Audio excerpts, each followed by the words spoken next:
Today, I want to talk about the housing market. And the reason why is because there are quite a few indicators that are pointing to the fact that housing prices are coming down, however, for a pretty dire reason.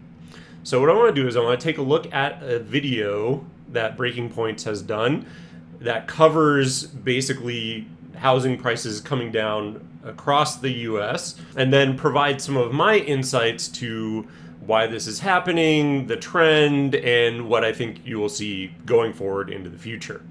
So let's get into the video, and then I'll provide my commentary on top of it. Let's move on to this new report about housing.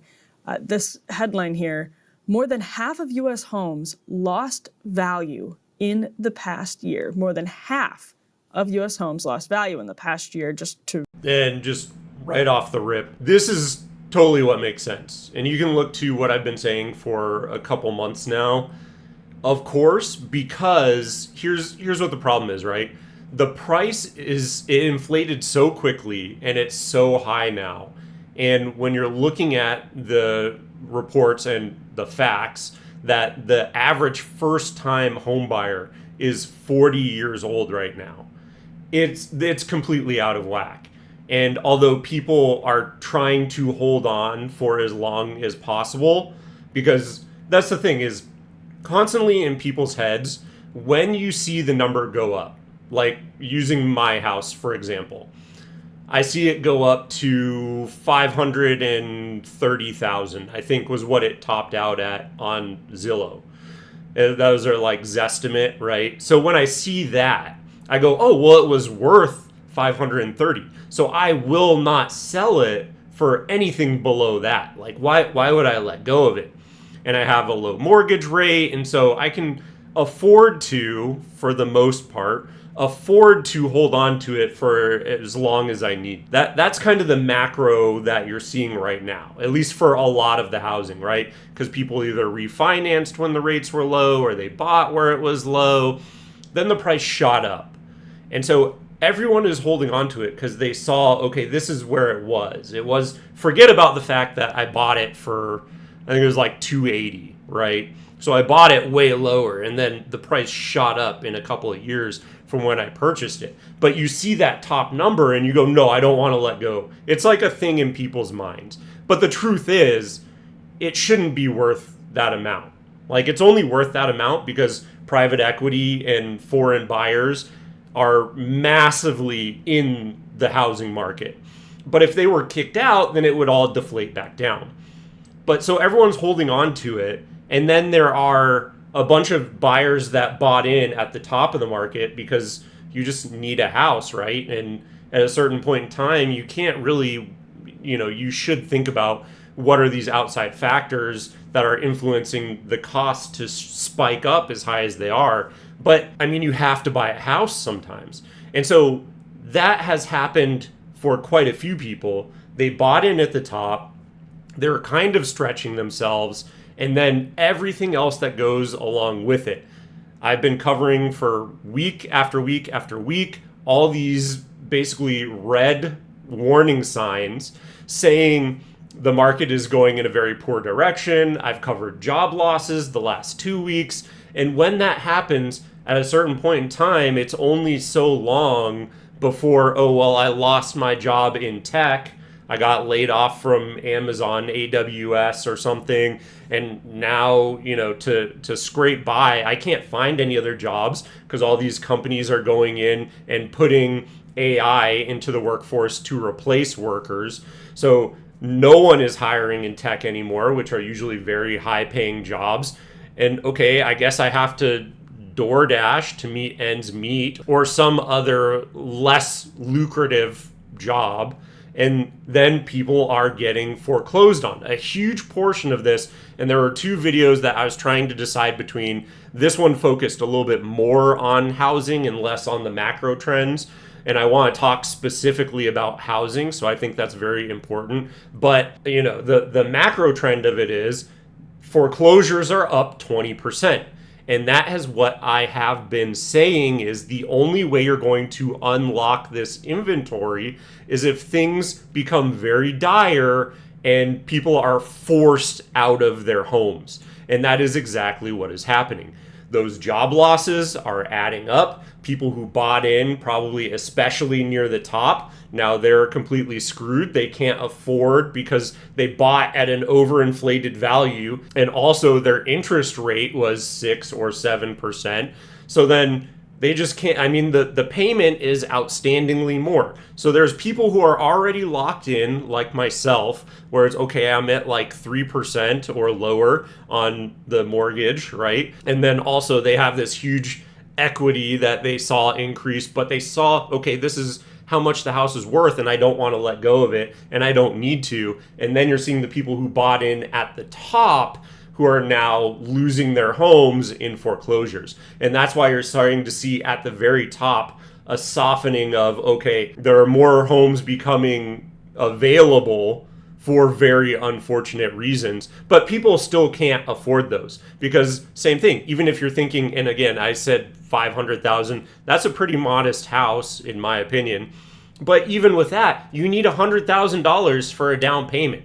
Like, how many people have $100,000, especially once again, with all of the market indicators saying that people are in a very bad situation? You do not have the ability to have $100,000 on hand. Like, people are usually scraping by paycheck to paycheck. They're not just dropping $100,000 on a new house. And so these housing prices will have to continue to come down, and they will.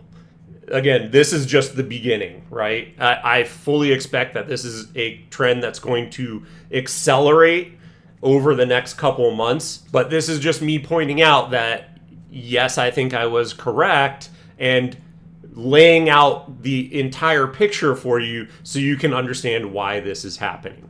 And like I said, it's good for people who are trying to get into houses. I think the prices need to come down, but it is very unfortunate for the people who have been forced out of their houses and foreclosed upon. Reiterate that.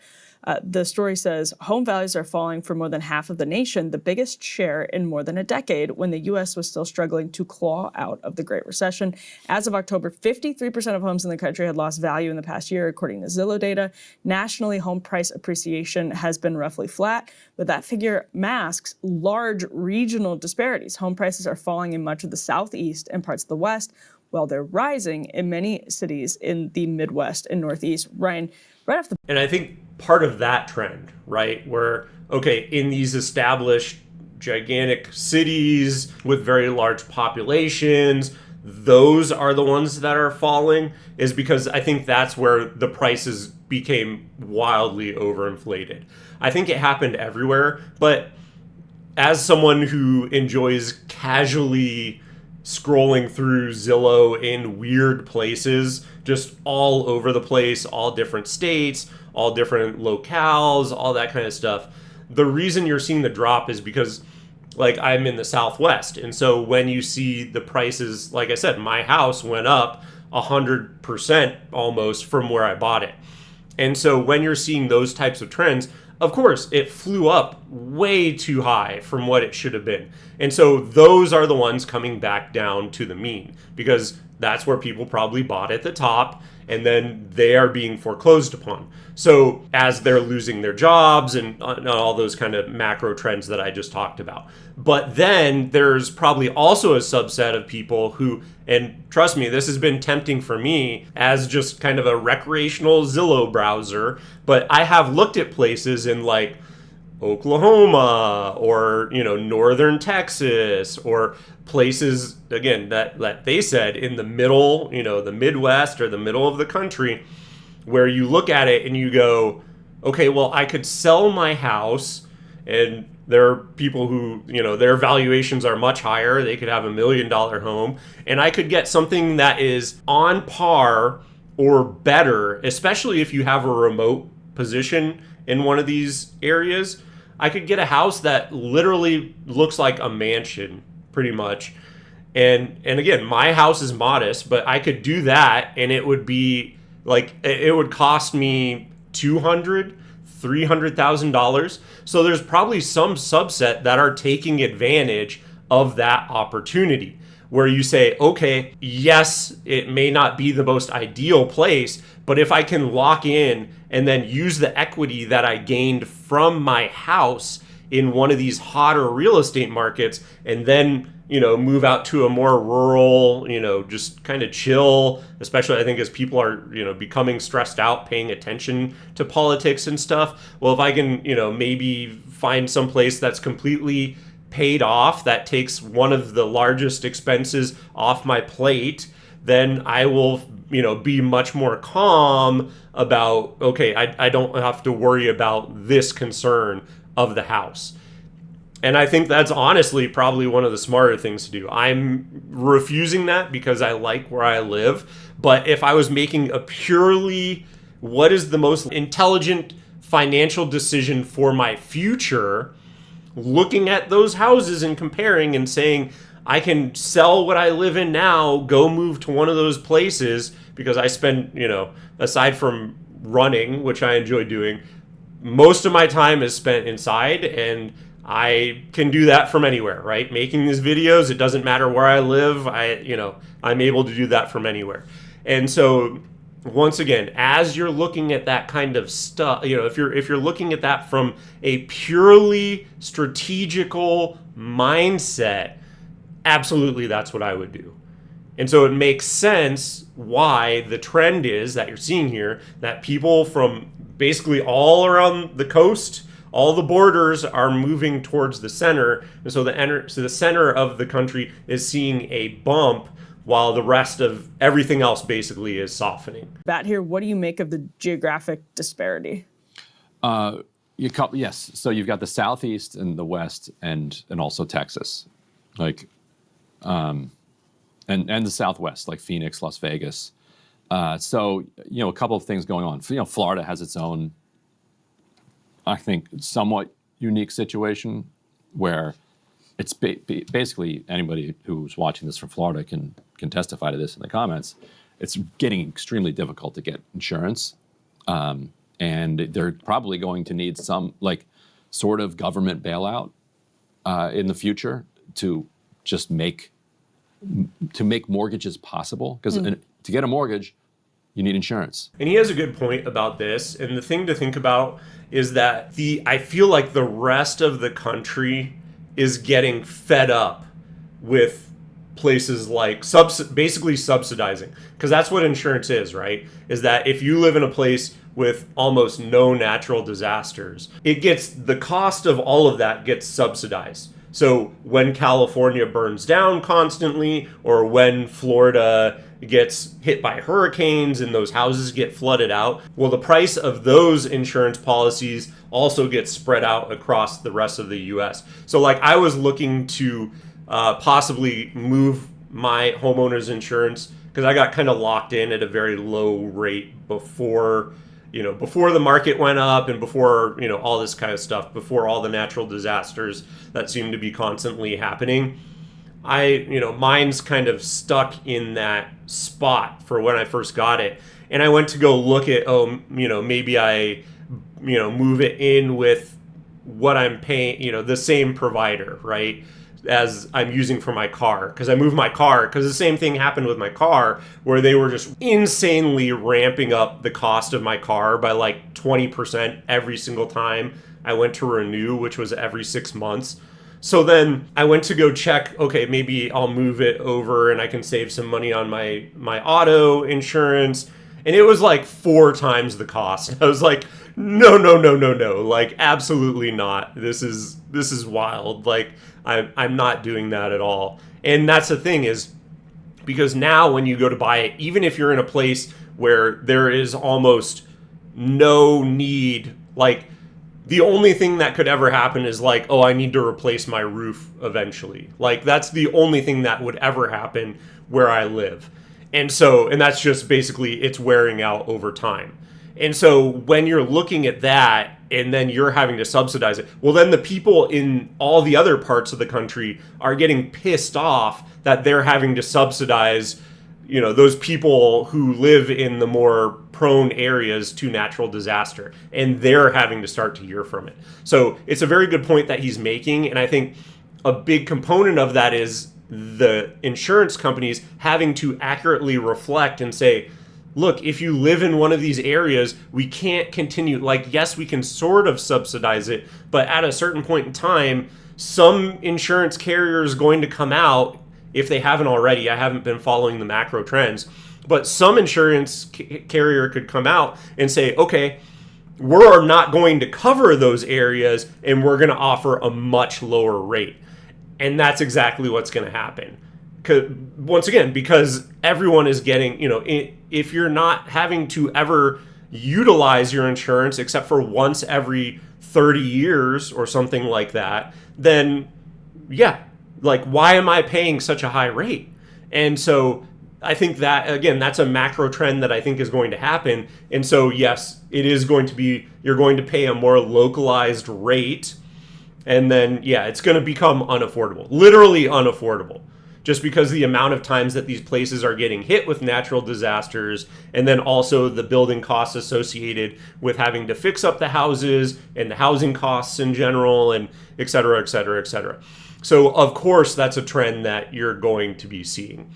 And then the other thing I did want to call out as well about, because if you notice when they mentioned it, like New York and California was left off, it was basically all the places that they're calling out are like the surrounding markets that shot up in price that are starting to soften or come back down. But that is what I'm talking about with the private equity, because they want to snatch up houses because those are geographically desirable places where there's a lot of tourism. And so, yes, that's where they're flipping the single family houses into short-term rentals from private equity. So, of course, those are not going to, those prices are not going to come down because private equity will just continue, snatching up as many houses as they can in those areas. But then also, once again, foreign buyers, because when you come in and you're only seeing the housing prices go up and up and up and up, while they're still operating in those areas, the prices are just never going to come down, because they can say, oh yeah, I can go in and I can buy up this,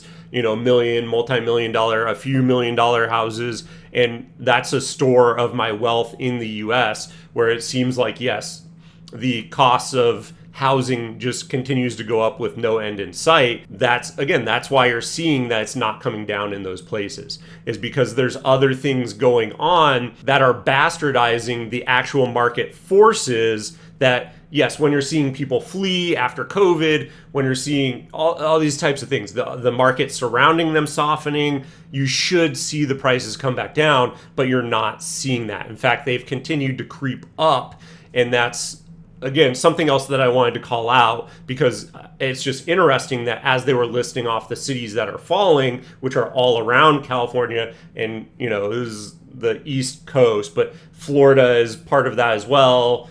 New York is part of that as well. That's why you're not seeing the prices drop as much, is because, like I said, private equity and foreign buyers who are just coming in and they're like, we don't really care. We just want to have the houses and the land underneath it, because it's just basically using it as a store of value for our money, basically. It's like a long-term asset that they can just hold, and then, okay, we don't really have to think about it. We don't ever go there. It doesn't really matter. Or they use it as a short-term rental. And so that's, again, just wanted to call that out as well, because I think it's a very important market dynamic that is also at play here. And to getting insurance in Florida now, they're like, wait a minute, you want us to insure this house? It's flooded 4 times in the last 4 years and was knocked over by a hurricane. How about we don't insure that? That's not a good business model. You should take that up with the National Flood Insurance Program, which subsidizes the rebuilding of homes. Right, so they're not just going to subsidize. I think they're just going to completely cover it. That's my guess. Oh, yeah. Rather than trying to deal with the problem. And there'll be some mediation as well. But yeah, so the West Coast, it's a different situation. That's more... And the other thing, too, to call out about that specifically is the problem also is that the houses on, I'm sure everyone knows this, but it's just kind of an interesting thing to think about, and something important to add the context to it, is all the houses, or at least a good majority of them, that are on the coast, like it may be a large condo complex, or it's like a multi-million dollar mansion. And those are, the closer you get to the water, the bigger and nicer the houses are, or it's a condo complex where if something comes in and absolutely destroys it, well, now you're destroying like 100 units, and then the price of repairing all those units is basically on par with one of those mega mansions. And that's another thing about it, is as you are closer to the coast and those houses are more at risk of sustaining catastrophic damage, well, then that's also going to drive up the rates, right? Because the cost to repair a $20 million home is a little bit different than the cost to repair a $500,000 home. And so, again, just something to think about that I think is interesting as a macro trend with what is also driving up the cost of insurance in those places, is that the houses that are being damaged are immensely expensive. And so, of course, the cost to repair them is also immensely expensive. It's getting unaffordable for people, right? Like, and also and as this reporting alludes to, the interest rates are so stubbornly high that the gap between what the person selling has on their mortgage interest rate between what you'd be getting makes it so that it's an unmatched market, because the amount you have to spend a month to get a certain amount of home is completely different at 3% versus 6 or 7%. You could develop, and I was talking to somebody who does housing finance policy recently, you could develop a portable mortgage so that you could basically sell your mortgage. Which the Trump administration is thinking about, they say. And so two things. Number one, yes, exactly. That is what I was talking about at the beginning, where there are a subset of people like me who they got into I refinanced, but they got in or refinanced at the bottom of the market. And then, yes, they saw it, all the numbers shoot up. And of course they don't want to move, because exactly at that point, if I were to go in and buy the same house, the same cost as what I live in now, the monthly payment would literally be 4 times the amount of what I'm paying now, right? Because the house doubled in cost, and then the rate doubled in cost. So that's a multiplier on it. That's 2 times. So it went up twice, so that would double the payment. Well, except that I obviously would take my equity with me, right? But then, the mortgage amount, even if it stayed the same, would be 2 times. But if I were buying outright right now, it would be 4 times. So as a new person coming in, you're paying, if you were to get the same house that I'm in now, you're paying 4 times the amount of what I'm paying. And so, yes, that is, if I was just looking to sell and move into another house, same thing would happen. I'm paying 2 times the amount because I got locked in before. I got lucky on that. But I'm paying, and anyone else in my shoes is paying twice the amount for the same house. So that's assuming that they're not upgrading and going to a bigger house. They're just going to the same house. Now they're paying twice as much monthly, which is, when you're looking at that, why would I ever want to move? It just makes absolutely no sense. And then in regards to the portable mortgage component of it, yes, they have floated it, right? They said, this could be, Trump did say, this could be an option. But the problem with that is, as soon as that comes in, the banking lobbyists are going to say, no, absolutely not. We do not want this at all. And I think that will get shot down ultimately. I think it would be a really good idea, especially if you could say, okay, I have this amount of the mortgage and I want to, it depends on how they do it, right? Like if I could take the actual mortgage with me, oh my God, that would be fantastic, right? Because then I could say, all right, I'm gonna take it with me. I can continue paying it down, and then obviously I'm going to be paying down more principal because the length of that mortgage continues with me instead of having to reset it when I go to purchase a new house, which is another disincentivization. And then whatever I add on top of that additional mortgage that I take out, well then, I can just pay more on top of that, or maybe I get the same rate on it, or whatever the situation is on that. Again, it all depends on exactly how this would be played out. But you have to think about the banks would absolutely hate that, because then you're not refreshing, right? I'm paying them 3% or less, or whatever. I think it's like 2.85 or something like that. I'm paying them a very small rate now, and if I get forced where, I have to move into a bigger house, or I relocate somewhere else, or whatever that is that forces me to purchase a new one, they're more than happily going to, hey, you get in and now you're paying us twice as much. So that's the thing with when you're seeing this, is like, you have to think like, who does this benefit? And if it benefits the American people, unless there's a lot of pressure on them to ignore the lobbyists for banks, the banking lobbyists, there's no way they're going to do it. Because again, this is a huge handout to the consumers, which is not as advantageous for the banks. And there is some argument that, okay, that would get the market moving a little bit more, and there could be some additional transactions that are going to be happening. So on the whole, that could be better for banking. But again, it really comes down to, at the end of the day, because again, people are going to something's going to have to happen, right? And you're starting to see that. That's why I wanted to cover this, because over 50% of homes lost value. So as that is being fueled by a 20% raise in foreclosures, well, guess what? There's going to be some market movement, but again, what is the benefit to the banks in this situation? And do they really want you to be able to take your low mortgage and transfer it over to your new house that you're getting? And they're losing money in that transaction.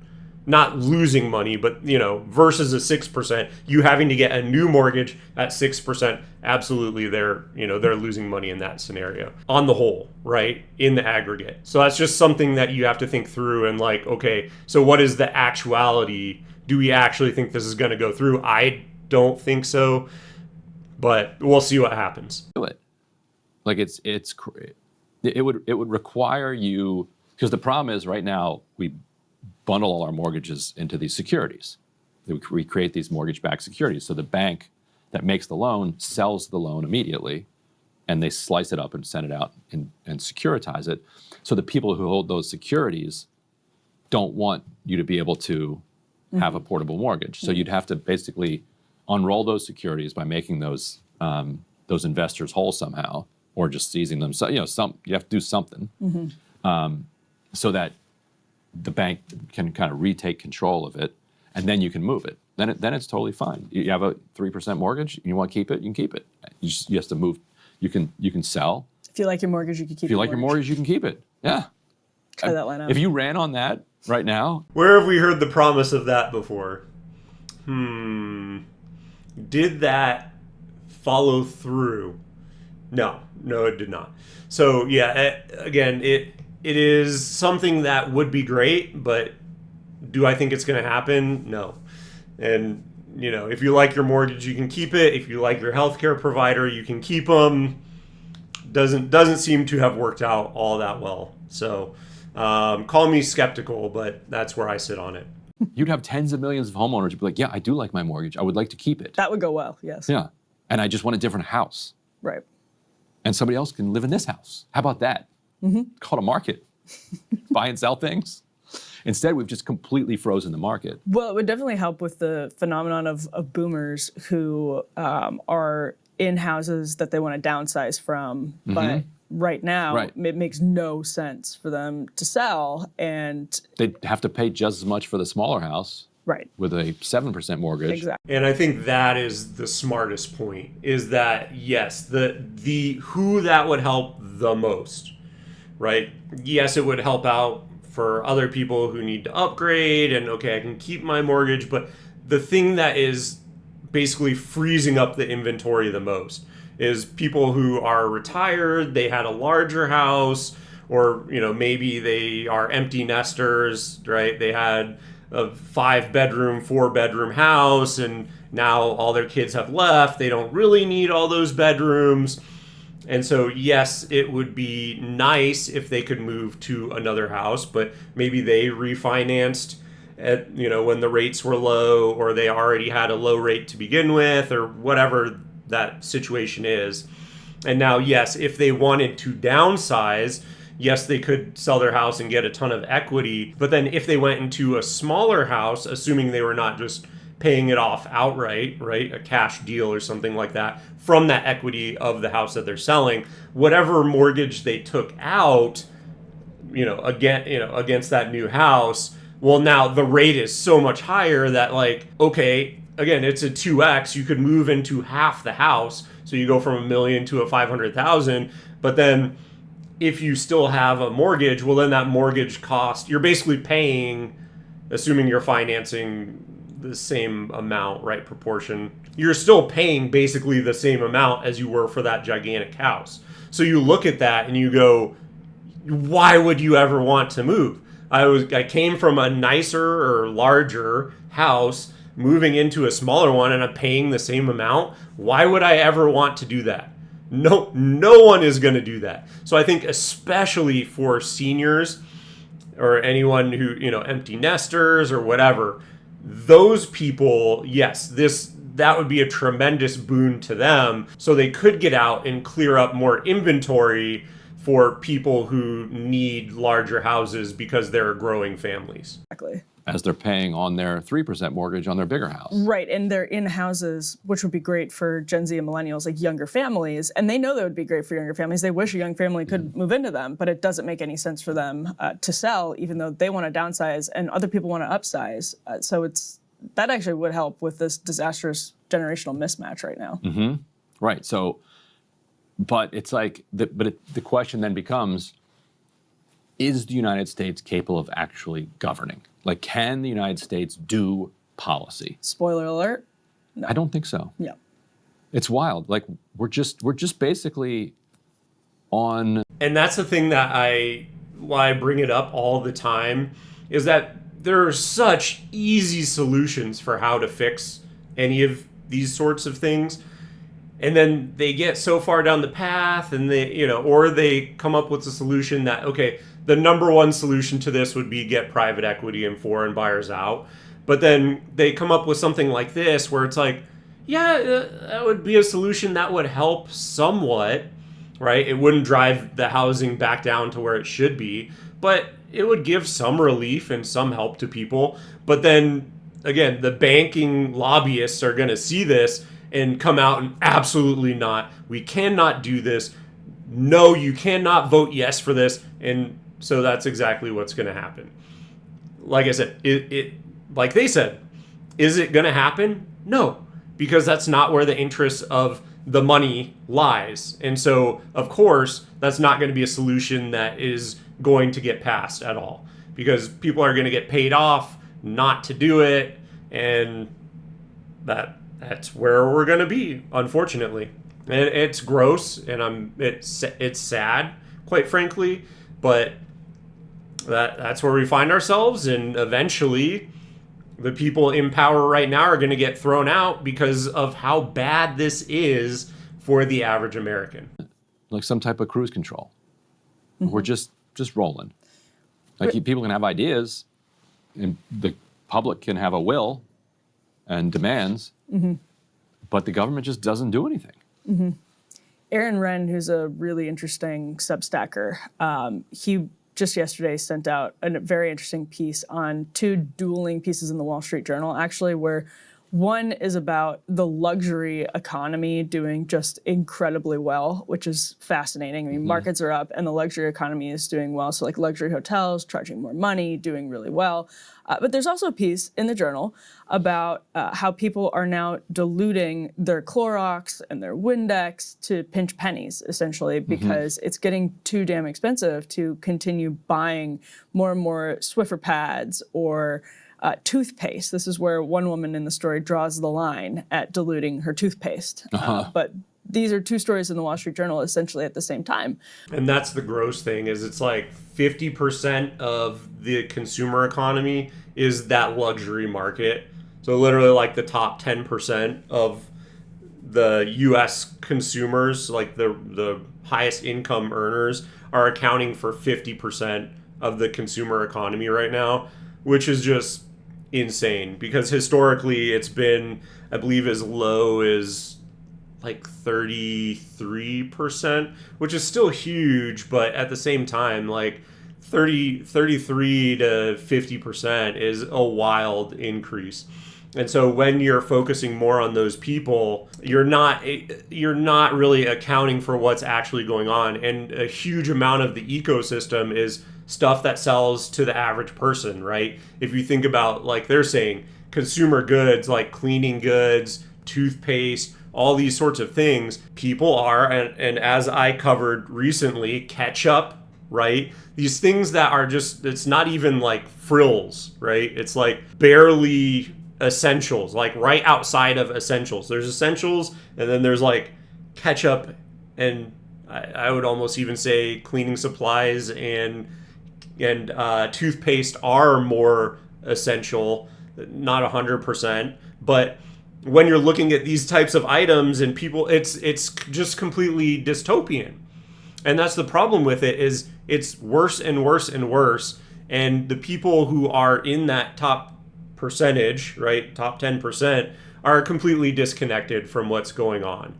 And I think they don't understand the struggles. And as people are becoming more disconnected from the average American, well, then they have these easy layup solutions, and they're not figuring it out.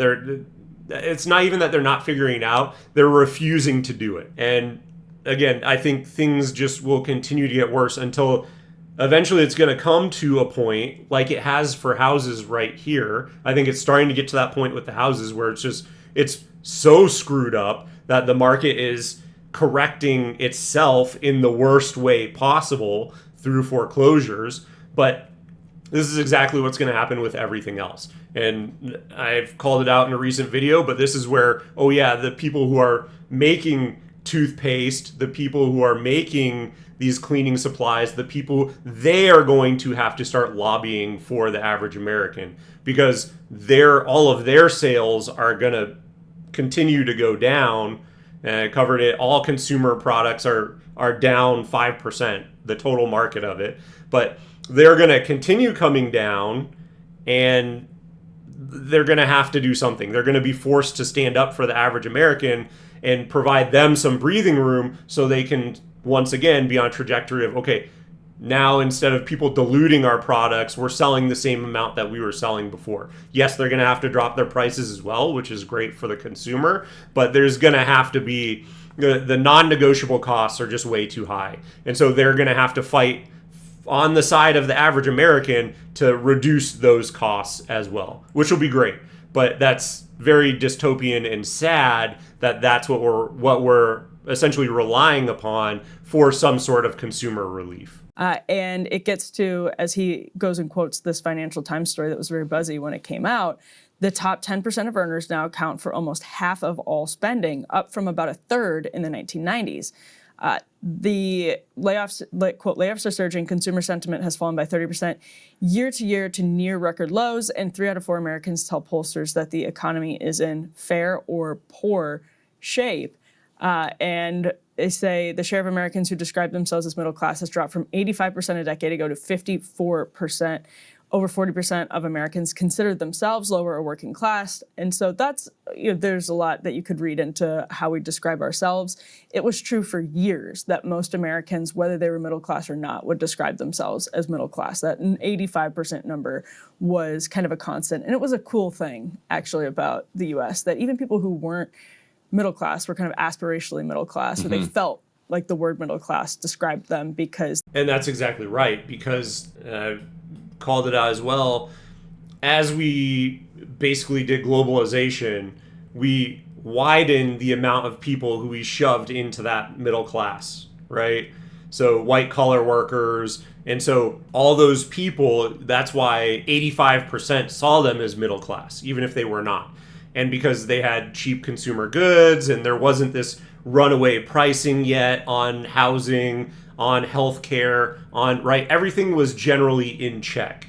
And so yes, there was always fiduciary responsibility. So yes, these companies had to make money, but it didn't get to such a perverse place that it is now. right? It wasn't as perverse as it is now. Now it's completely run away, and okay, now we're trying to squeeze every penny out, and we're gouging people, and all these things are happening. And so it is that mixed with now layoffs happening and AI being introduced, and all these things in the ecosystem are now crunching that middle class down. And as, again, layoffs continue to happen, the number that identify as middle class is going to get crunched and crunched and crunched into a smaller and smaller and smaller subset. And it's not going to be people rising up into the top class. It's going to be people falling out into the bottom. And it's literally, it is a very dire situation that I think we are going into, and is something that I think Congress, the government, that something is going to need to be done to basically provide a security net for all the people who are falling out of that middle class, because it's going to be rampant, and it's only going to accelerate more as we continue with AI and all this kind of stuff. They felt like they were relatively comfortable. So the drop in people who consider themselves middle class is, I think, actually a very, very interesting and instructive phenomenon, and a sad phenomenon. But also just to see the luxury economy taking off while people are literally being squeezed so much that they are diluting Windex to get more out of it. Right. Now, some of you penny pinchers have always done that. That's entirely fair. But more and more people more people doing it, yeah. Yeah, because the cost of living is just outrageous, and now you have... And just as a side note, because it's kind of funny, so the people at the bottom, right, are doing that. The people at the top do that as well. Like the ones who still clean themselves and don't have housekeepers and that kind of stuff, they do that as well. Because I have family members that are kind of in that, where they're not the top 10% or anything like that, but they're on the upper middle class section. And they, like, I went out to lunch with a family member one time, and they literally, I'm going to tell you, they didn't have their wallet with them. I'm going to tell you how much to tip, and I'm literally going to pay you back to the penny. And they would do the same thing where they only keep their water heater at a certain level. So like if you ran a long hot shower, you could run out of hot water if you were staying with them. Or same thing, they dilute their Windex and that. So yes, it's funny that that's a phenomenon where the habits are mirrored, and that's how they actually probably get to that level, right? Because they're saving money, pinching pennies wherever they can, so they are able to put more money away and invest it and whatever. But now the dystopian version of that is the people at the bottom rung are also having to do that for completely different reasons. But it's just ironic and funny to me that those same habits are mirrored at those very different ends of the spectrum. Half of home prices around the country falling. And what's so scary about the stat that you're talking about there, 10%, the top 10% accounting for 50% of the consumption, is that there's always been this hope among people that, okay, our elites, our betters, do not care about us, but they need us because we're a consumer economy. And so they will take some baseline minimum level of care of the people, whether it's UBI or some other, we haven't figured out how they're going to actually do this, but there's some level of comfort that they're gonna take care of people just because they need the people to take care of them by fueling the consumer economy. Right. But if you can fuel the consumer economy just with luxury goods, then all of a sudden you're like, well, wait a minute, what if they don't need us? Yeah. So if 10% can account for 50% of the purchasing, what if that 10% can't buy everything, but they could push that up to maybe 70, 75%, and then the 10% underneath them could account for another 10, 15% of the purchasing. So you wind up with like the top 20% consuming most of the economy. And so then if you're a consumer economy, you're like, oh, well, these 1 in 5 people are actually still buying stuff. So maybe we don't actually have to do a UBI or actually take care of the bottom 80% other than through surveillance and repression. Yeah. And distraction and authoritarianism and dystopia. Maybe let's just deliver them that and see if that's enough. And if you need... And that is a very again, very dystopian, but that is a very real threat with AI. And if it continues advancing and getting better and all these types of things, because the issue is, yes, they can basically go in and say, well, we don't need you to work anymore because AI is just going to do all of the work. So then there will be a few people who still have jobs who would be that next 10%, right? And then again, accounting for, as he's equating here, 80 to 85% total in his scenario, where he's saying, okay, the top 10% accounts for 70 and then 10 to 15% under that. So 85% of the consumer economy. And that's where you're seeing, oh yeah, everyone's forced into DoorDash and Uber and all these types of things where it's basically providing goods and services to the people who can still afford it. And that's where it gets very dire, and it's possibly the worst scenario possible, because yes, then you're seeing people completely screwed. They're basically just it's serfdom, more or less, right? Without them actually owning you. You're basically just living to serve these people who still have money, and they don't have to account for you. They don't have to rely on you to go to work anymore because AI is doing all that work. So then, who cares? We don't need you to help run our companies. We don't need you for any of this stuff anymore. And so that is where you're basically everyone else, aside from the top 20%, is essentially living off scraps. And that's where I think is a very real concern that's where we could find ourselves in a very rapid amount of time, a very short amount of time. That could be a reality that plays out. And so that is something that I am very concerned about, is because I feel like there is a possibility that a lot of these people who run the AI companies are basically just honeypotting us with the promise of, oh yeah, everyone's going to get universal high income. But are they actually going to do that? No. They're so greedy that they want, what is the highest I can push my net worth to? Because I don't care. I don't actually care about anyone else. I just wanted to lie to them so that under the false pretenses, we would push to AI being accomplished, right? AGI, ASI. We're going to push to that being accomplished. And then once we do that, we don't need the rest of the population anymore. And that is a very real scenario that I think we could find ourselves in. To just keep them alive. You can give them, you can expand SNAP benefits.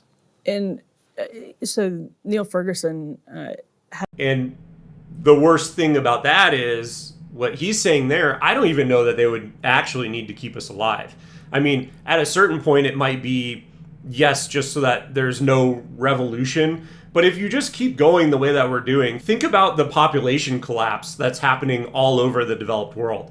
If they just kind of slow walk it and just kind of keep us where we are, there could be a scenario, or they just do a complete cutoff where we all just starve to death, basically, or we're left to come to our own ends because they're just running everything with robots and AI. And so they go, we don't even need you guys anymore. So good luck. And then in a security state where they have drones protecting everyone who's in that class, well then, F you guys, figure it out yourself. We don't need you guys at all.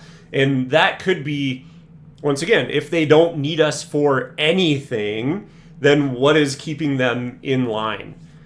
And I think the problem and why I think this could be a possibility is that there's so much detachment from reality for the people who are in those spaces. They don't actually have to grapple with what is the average American struggling with. And so, of course, they're detached from that reality. Of course, they don't care. So if they don't need you at all, then yeah, what is their obligation to provide any sort of assistance to anyone? So it's not even like they would give you SNAP. They'd just be like, all right, bye, good luck. I don't know what to tell you.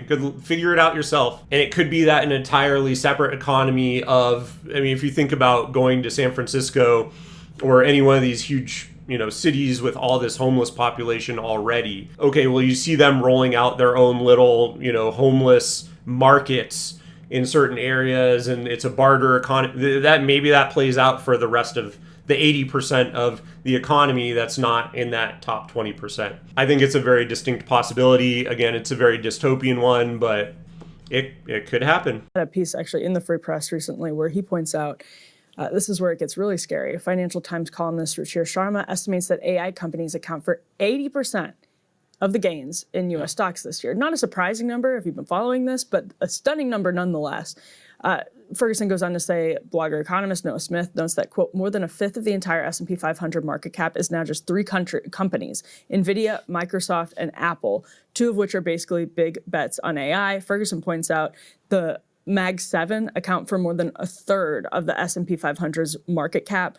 Quarterly capital expenditures by these companies now exceed $110 billion, which is roughly 3 times what it was 2 years ago. Nearly 2/5 of that total consists of purchases by everyone else of NVIDIA's graphics processing units.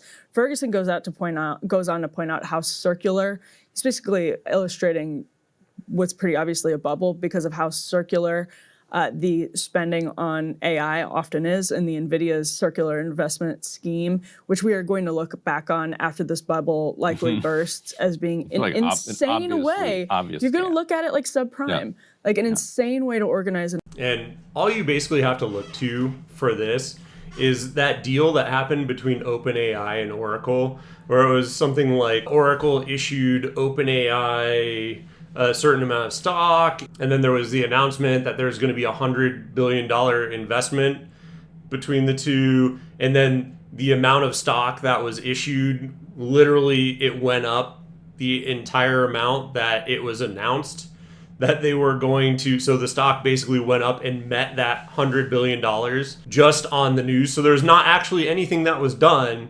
But because of the speculation between, from that announcement, well, then all of the money was made up by OpenAI that was supposed to be invested just from the issuance of the stock because of the surge from the announcement. And so, of course, when you're looking at something happening like that, you go, yeah, the entire stock market is broken, and the only conclusion that you can come to is that it needs to be destroyed. Because, again, it's completely detached from reality, number one, but then two, it's just being abused by the people in power to do these sorts of things, where they're just, okay, we're making money literally out of thin air.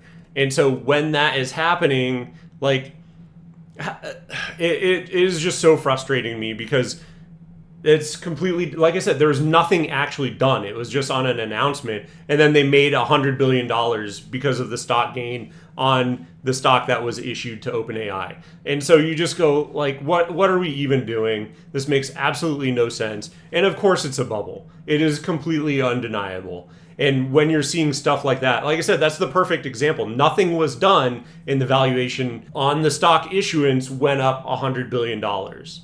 Okay, like that doesn't, again, it's just so frustrating to me when you're seeing this happen, and something needs to be done about it. And it's the same thing with, like, oh yeah, they're taking, the CEOs of these companies taking $0 of pay, and then they're worth hundreds of billions of dollars just because of stock market manipulation. And then on top of that, by the way, they're not paying any taxes on that, because they're just basically taking out loans against it and saying it's liabilities. They're not paying their fair share, and they're using the stock market to circumvent that entire component of, hey, here's what you're going to pay taxes. Nope, don't need to do that. And so that's where we're finding ourselves, and quite frankly, it's disgusting. Economy, but when you see runaway, watch a documentary about it in 3 years and be like, wow, that was crazy. We absolutely will. And we're like the insane way that you have runaway luxury spending right now. So much of it is predicated on these tech stocks that are wildly inflated because, again, there's this like circular financing scheme happening. And meanwhile, other people are, let's put this on the screen. This is C2. Home Depot is predicting a recession based on, Ryan, you found this story, some indicators as Home Depot can be a bellwether. They said the home improvement chain said it served fewer customers in the past 3 months than expected. This was on an earnings report latest quarter earnings report from Home Depot, and Home Depot said it was, quote, hurt by fewer violent storms reaching American shores. Well, weird way to say you're hurt. More anxiety among U.S. consumers, and a housing market in a deep funk. And so when you see, Ryan, the juxtaposition of runaway luxury spending, a stock market that just keeps going higher and higher and higher, and on the flip side, people struggling on absolute basic spending, things look really scary. And I think at some point in time, I need to just create a shirt that says, if you can't afford ketchup, you can't afford whatever. And that's the thing is, yeah, as I covered in a recent video, if you can't afford ketchup, yeah, of course you're not going to be able to afford home improvements. You're not going to, you'll go to Home Depot if you need like a certain, one or two things that, okay, I can't get them anywhere else. But like, it's not going to be for home improvement. It's going to be for repair on something that is essential in my house.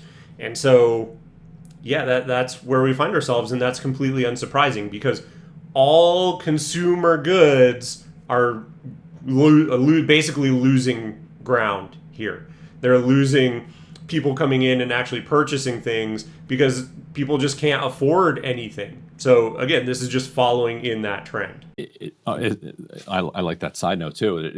It tells you how damaging some of these storms are. That just by the fact that we haven't had as many recently means that fewer people have to replace all the stuff that gets destroyed by these storms. But yeah, the housing market too. Like when people aren't. And actually, the stat on that is I think 0 hurricanes made landfall this year, which like it's the first time it's happened in like 75 or 80 years or something like that. Which, oh yeah, I'm sure we had no hand in, especially now that it has come out and been confirmed in the hearings, right? The Senate hearings, that, oh yeah, we have been practicing weather manipulation. How surprising now that 0 hurricanes have made landfall this year. But yes, I think absolutely that is unsurprising that, of course, as these storms were happening, and it's a very dystopian truth that these stores like Home Depot and Lowe's, and of course they have been feasting on the Southeast constantly getting pummeled year after year by these hurricanes, which was that controlled by the government? Who knows? But yeah, they have been relying on those numbers to boost up because again, then that's non-negotiable. That's where, okay, repairs are needing to be done, so people are flocking in there. But as that's no longer the case, well, now they're starting to feel the pinch as well. Selling their home and moving, they're going to go to the Home Depot much less. Right. I mean, also the anxiety that they or said, put off refurbishing. right, and then consumers just feeling nervous about it. And another component is flippers, right? Because if you live in one of these areas where flipping is popular there as well, because there's large populations and it's a feasible market, well then, yes, of course, they are going into Home Depot. But if the market is softening and they say, well, I can't, if I purchase a house with the intent of flipping it and then I come back around, well, if there's uncertainty in that market and I don't know that when these repairs and upgrades, when those are completed, is the market going to be softer? Again, if you're seeing the loss in value in housing, well, then it may not be a good market to try and go in and sell into. And so when you're seeing that, yeah, that is a very real concern that who knows what the market's going to look like when you're done with the renovations. And so, of course, that component of the market, those flippers, I think were at least some subset of that market. Well, now they're not going to be making purchases either because they're just going to, hey, we're going to sit back on what we have because we don't know that we're going to get the guaranteed returns that we were getting before as we were doing these flips. There's also the kind of fast casual collapse that is underway. You put up C3, Chipotle, Cava, Sweetgreen. They have all recently said that they're way down, like by high double digits, 10, 20, 30%. Here's the thing is I wouldn't even call those fast casual, because I recently talked about like Chili's, Applebee's, like these types of places. Those I would view as more fast casual. So like those are doing great because, and you can watch the whole video on that, but those are doing great. But I would say these are like upper level fast food. Like I wouldn't even call these types of places fast casual. But I love the title here of slop bowl chains. That's what I would call it more, where they're ramping up the prices on these things that are kind of like high-end fast food. I would still put them in fast food though, because I don't think the quality is quite, like, I think fast casual is a step above them, and I think they have done a tremendous job in identifying, people are cash strapped, and so we need to offer them a cheap alternative, and now they're actually directly in competition with these slop bowls or the high-end or even fast food in general, right? Because the price is actually comparative, but the experience is better at the fast casuals, and you're getting more for your money. And so I wouldn't even call them fast casuals as he does here. I think slop bowl would be actually a better a better comparison for them, but basically like high-end fast food. And so all fast food is suffering, but just again,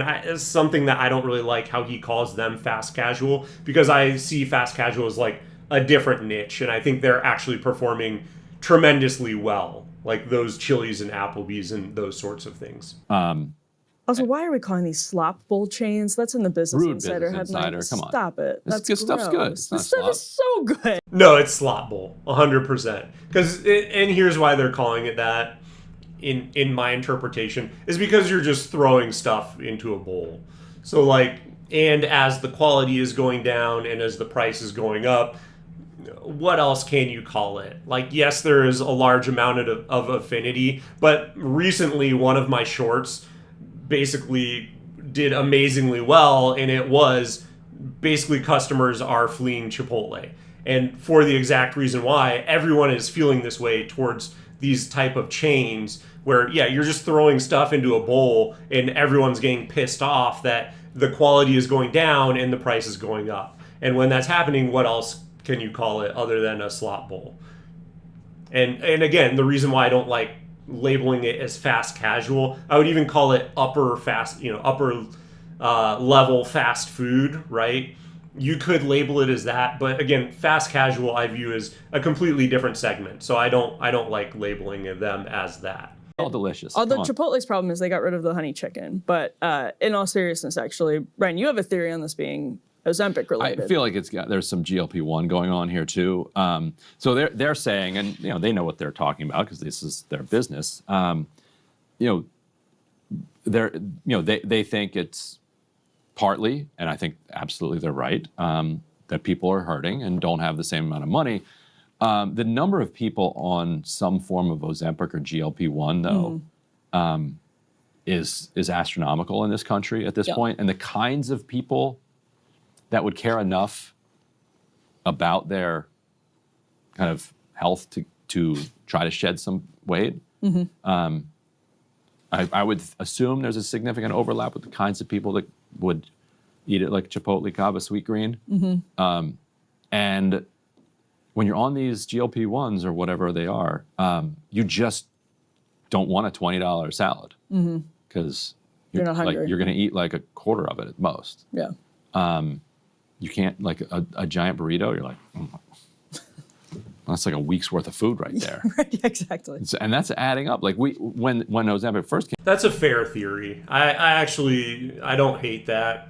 I think more of it probably has to do with the economy and just the value proposition for these chains. Again, when you're paying $10 or $8 and you're getting a giant burrito, and okay, that is a completely different proposition than now I'm paying $15 to $20. Completely different. And all the add-ons, right? They're nickel and diming you. It's like at the airport where it's like, oh, now you have to pay a baggage fee. Now you have to pay, you want a aisle seat. You have to pay more for that. You want a window seat. You have to pay more for that. You want to sit in the exit row. You have to pay more for that. So it's like you're being nickel and dimed with like, oh, you want chimichurri, you have to pay more for that. Oh, you want guacamole, you have to pay more for that. The nickel and dime culture of that is like, yes, you look at the sticker price, the initial sticker price, and you're like, okay, it's $12, but then by the time you walk out, it's $20 because you wanted 3 additional things added on, and each one of those is, $1 to $2, and it's like, what are we doing here? And so that is the problem too. But I do like his theory. I think there is some subset of that group, right? Because it is the people who are going there initially were, not all of them, but some subset of them were more health conscientious. I've talked about before where, gym bros and that kind of stuff. Although I don't think the gym bros are on the GLP-1s, but, the girls who are trying to be more health conscious, well, okay, if they're on GLP-1s, then yes, there is some subset. But again, I think the more macro trend is just people are not able to afford it. The quality is going down. And so, hey, I'll just build my own slot bowl. I'll build my own slot bowl at the supermarket. I'll get my own meat. I'll get my own rice. I'll get my own beans, throw it in a bowl. And it's essentially the same thing. I mean, like the brands like Oreos and others were like, Yeah. this is hitting us. Yeah. People are not. Yeah. But I think as it's gone from, it first was being prescribed to people like morbidly obese. Now it's spreading to people who, are just trying to lose a little bit of weight. And I think in the economy, it's probably a combination because to your point, they're way down. So it's a perfect storm for Chipotle or wherever else. But it's also people are really pinching pennies because things are starting to feel very precarious. And if you're, super overpriced salad company, no offense, I love all of those chains, but people realize they can, do that a little differently. But I love how people are trying to take the model to everything. Have you seen the Indian one down the street from here? You told me about this. You said it was good. It's very good. It's basically Indian food, but done Chipotle style. You can get bowls or burritos. I mean, tandoori chicken burrito. It's genius. The people that do that with sushi. Yes, there's the sushi one. It's like, guys, what do you? I don't know. I don't feel right about it. Yeah. And speaking of, I feel like that peaked maybe 5 years ago with like the poke bowl craze that went on. Maybe it was more than that, 7 years ago. I don't know. But yeah, that was real popular for a while. And I remember there were like poke places sprouting up everywhere. But I feel like that's kind of subsided. But yeah, it's a decent model, especially if you're not, it hasn't gotten to the point where it's been so saturated that they're chasing the profit and they're making the product cheaper. So if you can come out with something that, is Indian food in a bowl and it's a decent value and at a decent cost, you can still make some moves in the market. So I personally haven't seen any of those places, but admittedly that's because I also don't eat out very much. So, but if that is the case, then of course there's some room for disruption there.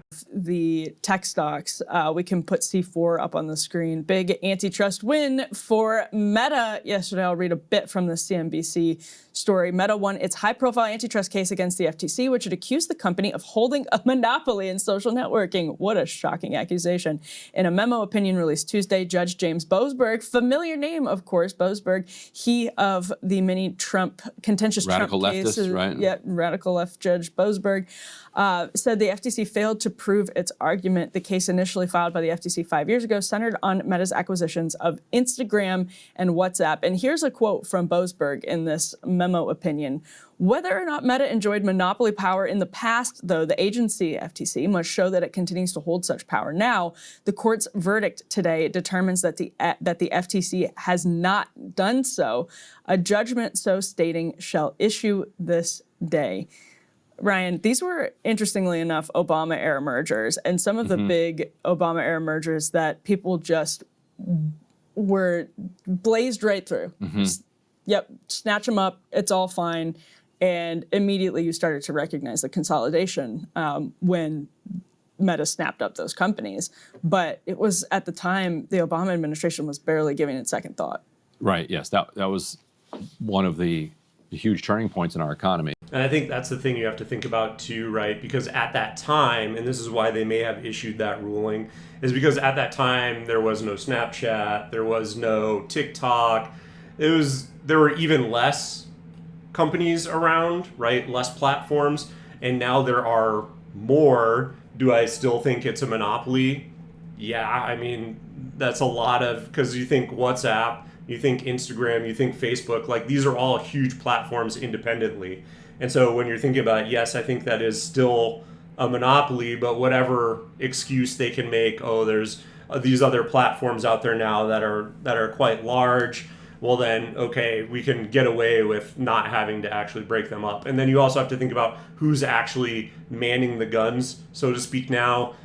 Lena Khan's not there anymore, and who was at the Trump inauguration, Mark Zuckerberg was there. So yeah, when you're, okay, are these people actually going to be regulated when they are providing millions of dollars to Donald Trump?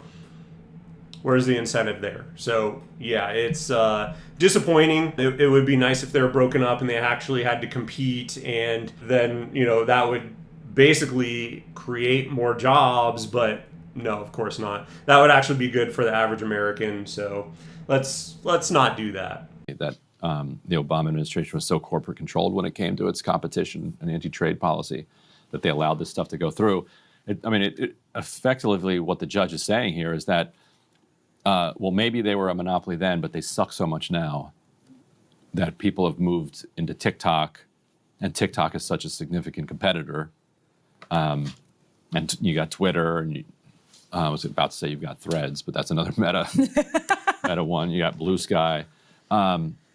That there are some other options, so you're not the only social network, so therefore it's fine. Yeah. Yeah, Facebook doesn't have a monopoly because, of course, YouTube exists. Yeah, amazing argumentation. Yeah. Which is insane, because that's not even, like, it's a content distribution platform, I guess, but it doesn't fill the same niche at all, in my opinion. Like, I'm not going on Facebook to watch long-form videos. I'm literally just going there as a very niche social media. So it's like, yeah, in the space that they occupy, it's not even remotely the same. But that's also the thing, I think, with each platform trying to be in everything, right? So like YouTube doing shorts, okay, well now technically that could be a competitor with TikTok, which is a competitor to Facebook, sort of, because they have little videos on Facebook. And so that's the thing, is like, yeah, trying to be everything allows you to be seen as a competitor, even though really it's not, right? And so that, again, it's just kind of disappointing that that's where we find ourselves, because I think there's a lot of, I think not disallowing these monopolies to occur has also been a force putting pressure on the average American and making things worse for them. And again, that's just kind of where we find ourselves right now. But Trump's FTC is mourning this. So Joe Simonson says, quote, "We are deeply disappointed in this decision. The deck was always stacked against us. With Judge Boasberg, who is currently facing articles of impeachment, we are reviewing all our options." But that's an interesting little part of the FTC suit in this case, is that there really was, in around 2020 in particular, you remember this, there was so much populist left-right anger at consolidation, which there should be, because this entire segment has been about consolidation basically driving up stock prices to unsustainable bubble levels. And here you see exactly why that's happening. Yeah. And to that point, decimating jobs as well. Because if you go from, oh yeah, Facebook has to compete with Instagram, and then they have to compete with WhatsApp, and so now Facebook has to have an entirely separate division inside of them for, okay, how are we doing visuals within our platform? How are we doing a messaging app? Well, now they have to hire teams for each one of those things that they're building out independently, instead of now we swept up all of them, and now we can have one HR team for all three of those companies, for the Meta, top level company, and then they service all the people in each. And so it's, you have to have independent sales and marketing teams for each of those groups, and then the ones that Facebook are building, assuming that they were never able to purchase Instagram and WhatsApp. Well, now they have to have marketing teams in Facebook at those competitors, And so just way more jobs that are available throughout, instead of what's going on now where, okay, now that they've snatched up all those, well, all those jobs are obliterated. And so, yeah, that's the thing about allowing these types of acquisitions to occur, is that, yeah, it's not just having to do with the stock market and creating a bubble. Well, by the way, it's also having to do with the just total annihilation of jobs within that ecosystem as well. And we'll see if the government has better luck on appeal, or if they appeal. Yeah. Yes, we will keep an eye on that for sure. Anyway, that was about what I wanted to cover in terms of the housing market, and then kind of evolving that to a little bit more of the economy in general. But absolutely, I think that, again, the thing that I have been calling out for quite a while now has been that, hey, this is what's going to macro happen with housing. I'm not happy, but at the same time, I am able to say, yeah, this is exactly what I thought was going to happen. And so it just makes sense. This is the way that it was going to have to go. It is nice that there will be some sort of softening, I think, in the market, but it will still absolutely just decimate the people who bought in at the top, who are in these markets where now it's softening. Because if at any point in time they want to move, well, now they're going to be completely upside down and underwater on their houses. And this is not a surprise at all to me. Something that I think needed to happen, but it will come at significant cost. Anyway, if you like this video, give it a thumbs up. If you want to see more content like this from me, drop me a subscription below. It really does help my channel grow. And if you have made it this far, thank you so much for watching, and I will see you in the next one.